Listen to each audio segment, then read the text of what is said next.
If we were to get to the January transfer window and Arsenal would have the option of pursuing either Brentford's Ivan Toney or Wolves' Pedro Neto, who should they go for? Let's get into it. Hello guys, hope you're really well. Today we're going to be discussing just that. Potential January moves from Arsenal for either Ivan Toney of Brentford or Pedro Neto. Oh, quick thing, if you haven't already, do subscribe for more videos like this. We're going to be talking about all kinds of hypotheticals as the season wears on, as well as the on the whistle match reports. Check out the one from Man City. It was good fun. It's a fun hypothetical. It's a question I was asked on the Askcast Extra yesterday, so do give that a listen. Who should Arsenal go for out of those two? We are in the realm of speculation at this particular point in time. It's still a long way out from January. But I thought fascinating to compare them because they offer such different things to this club and to this project. Before we get into the individual players, we should talk about the context, right? Which is that I think Arsenal spending money in January is going to need something to shift. Now, when I talk about that, look at the last signing Arsenal did in the summer window. It was David Raya, on loan, crucially, from Brentford. On loan with an obligation. Everyone expects that deal will be made permanent. But Arsenal couldn't make it permanent in the last transfer window. Why? Because of financial fair play considerations, because of budgetary issues, because they didn't bring in as much money in terms of selling players and achieving revenue that way as they had anticipated or hoped. So that's one of the things that could change, that could enable them to spend money in January. They could sell somebody. There are a number of players in the first team squad who already their game time is being fairly limited and you'd think they could go. Of course, weakening a squad halfway through a season is always a risk. It's always something Mikel Arteta will be loath to do. If you let a player leave the club, what if someone else acquires an injury? Is it a mistake that could come back to haunt you? The other possibility, of course, is that Arsenal just go for it. You know, that they front up. If they're maybe thinking, well, we're in a real chance of winning some silverware this season, could they find a way to balance the books? Could the owners front them alone? Could they say, look, we're going to recoup that in the summer and not spend in the summer, effectively bring forward a signing to January? I don't have the access to the accounts to make that determination as to whether that's something they could do. But as I say, it would require something to change. I think Arsenal going out to buy a player in January, I think some people take that as a given just because it's a new transfer window. I don't think from an economic perspective it is a given whatsoever. Let's talk about price then, because that will be key. The number I'm seeing associated with both players is around the £60 million mark. That's the reporting that I'm reading. I have to say that sounds about right for Ivan Toney. I'll tell you why.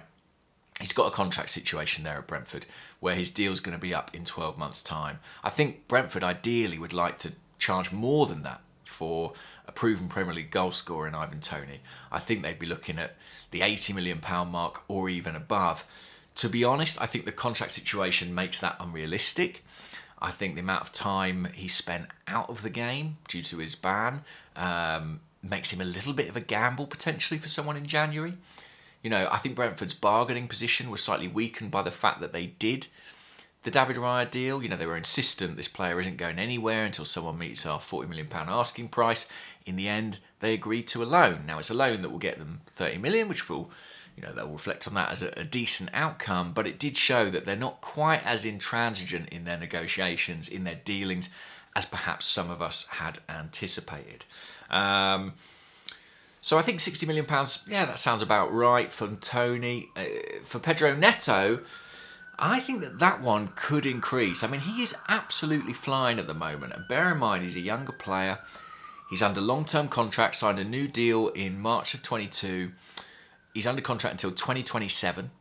And as I say, he's tearing up the Premier League, you know, scoring and being involved with crucial goals against the likes of Man City. I think 60 million in the current market would feel quite cheap. If he keeps playing as he does, currently, I think by January or certainly by next summer, you could be talking about more than that. You know, in the same way that a Mykhailo Mudrik's fee shot up, if there's competition for this player's signature, that would also see the price rise. So I think Toney, as time goes on, his price is only going down. As Neto proves that he's over these injuries and proves what he can contribute regularly in the Premier League, I think his price is only going to increase. So that's going to be an interesting element there. And something else to consider is going to be the league position of both clubs. You know, at the moment they're both squarely in the bottom half of the table. Wolves were tipped by a lot of people to really struggle this year. I think they've done better than many people anticipated. But who knows, by January they might be very much in a dogfight, or they might not. And similarly, Brentford might find themselves dragged into a relegation battle, or they could have put together some results and be sitting comfortably in the top half. I think that will have a big role in determining how willing they are to part with these players mid-season. You know, getting relegated from the Premier League would be huge for either of these clubs. The financial ramifications would be massive. If they are in with a real, chance of going down, I think they'll fight tooth and nail to keep these players, or they'll ensure they bring enough in that they can bring in a couple of players, a couple of signings of their own to strengthen their bid to stay up. So that's another element that could affect the price heading into January. Let's talk about their age. I mentioned that Pedro Neto is younger, 24. He'll turn in March. That brings him much more in line with the Arsenal project. Ivan Toney is the older player, 27 right now. He'll turn 28 in March. Pedro Neto, if you look at the summer signings Arsenal made, Jurrien Timber, Kai Havertz, Declan Rice, they were all around that 24 mark. They're players entering their prime, and Pedro Neto is at that exact point in his trajectory. So from that perspective, he really fits with what Arteta and Edu have tried to do in terms of squad building.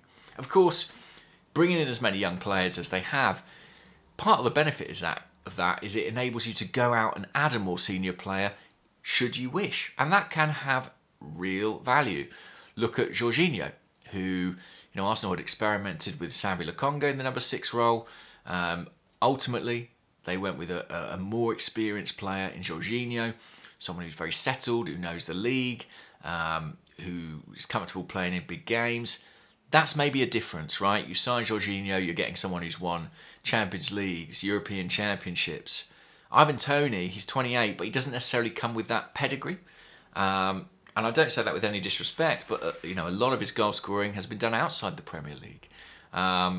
He's inexperienced at that top level of the game. So whereas when you go and buy a player like Jorginho, who granted is substantially older than Toney, you're buying all that big game experience. You're buying that big club mentality. It's kind of, what you're going to get. With Toney, I think there is still that question of how he would perform on that stage. Whether he would thrive in the spotlight or not.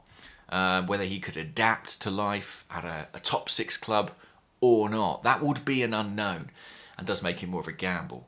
What I would say is in his favour is that these types of strikers, these target men, I think do tend to peak later.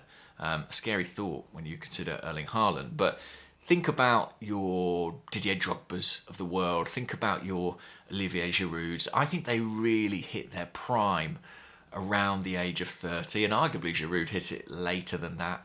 Even if you think about a Cristiano Ronaldo, he started playing in that number 9 role when he was substantially older, and he thrived in it. I think you can do that role at an older age if you're a good athlete, and I think Ivan Toney is a really, really good athlete. From a tactical perspective, Toney, it's obvious what he gives you. It's a different option at centre forward, and regular viewers of the channel will know that's something I've been calling for. That's something I would like. He's a different style. He gives us the ability to go long, for example. I thought it was really interesting. David Raya gave a great interview with The Athletic where he was talking about how Arsenal changed up their playing out from the back against Man City. They were playing short at the Emirates in the first half and they had some struggles. Second half, they went longer. And they had some success with that. And indeed, Man City have had great success with that themselves, looking for Haaland, with Ederson playing out with longer passes. I think in Raya and Ramsdale, Arsenal have 2 goalkeepers who could do that. And I think as much as Gabriel Jesus is impressive, the way he holds off defenders, the way he wins those duels, Ivan Toney is another level. When you look at his aerial ability, it's second to none, really, in the Premier League for a centre-forward. So he adds a different dimension. He is a goal threat. I think maybe unlike Jesus, he is a goal scorer naturally. He is a poacher. He is someone who thrives in that 18-yard box. He's a penalty box monster, really. He would give Arsenal an amazing alternative. They do arguably have an alternative on the books in Kai Havertz, who's 6 foot plus, very good in the air. It's not his favourite thing to do, but he can absolutely play there. You can't compare him to Toney, though, in the duels, in the aggression that he shows, the relish for those battles. And I think Toney is a better finisher and a more proven goal scorer, frankly, at Premier League level. Let's come on to Neto. Neto is a very different type of player, a wide forward, a flyer. You know, someone who can play either side, can use both feet. He is relatively two-footed. I think Arteta would like that about him. He likes that about Leandro Trossard. He can go inside, he can go outside. He's quick. He doesn't show any sign of being slowed down by two major injuries he's had at this early point in his career. That would be a concern. I think that he crucially would give Arsenal an alternative to Bukayo Saka. You know, when you think about the number 9 position, I think Arteta does have real faith in Eddie Nketiah. He starts him in big games. Does he have faith in Reece Nelson, for example, to the same degree on that right-hand side? I don't think so. I think the fact that he doesn't select him in those big matches is telling enough. So I think that would be his biggest value. He also would provide a good option on the left. He's more Martinelli-esque than a Trossard, say. He's someone who can hold the width, get to the byline, put crosses in. Be quite nice to have both, frankly. Ivan Toney would absolutely relish some of the crosses that Pedro Neto swings in from either side, the delivery he's got. But you have to think that the likes of Jesus, Martinelli, Nketiah, Havertz could all profit from it. You might see where I'm going with this. My choice would be Pedro Neto. I also think you've got the fact that he's playing regularly. Ivan Toney is not at this point in time. You don't know how long it's going to take him to get up to speed, to get up to full match sharpness. I'd go Neto. And I'll keep it simple as to why. I think Ivan Toney gives you a plan B. A true plan B. But I think Pedro Neto allows you to preserve your plan A. And I almost think that's more important. I think Arsenal are in a position where if they lose Bukayo Saka, potentially even if they lose Gabriel Martinelli for an extended period, I think they could really suffer. And I think having Neto enables them to keep that tactical model that is the fundamental, the foundation of everything Arteta's doing at Arsenal intact. And I think you can't underestimate how important that could be. Toney arguably allows you to do it in a different way by using Gabriel Jesus as a wide man. But I don't think that is Arteta's plan A. I think he bought Gabriel Jesus to play through the middle. I think that his pressing, his combination play is what Arteta wants. So we do need a viable Saka alternative. And I think Neto is as good as I can see on the current market. So that would be my choice. But let me know what you think in the comments below. Be fascinated to hear from you. Do subscribe if you haven't already for more videos like this. It's very much appreciated. And I'll catch you all soon. Take care, guys. Bye-bye.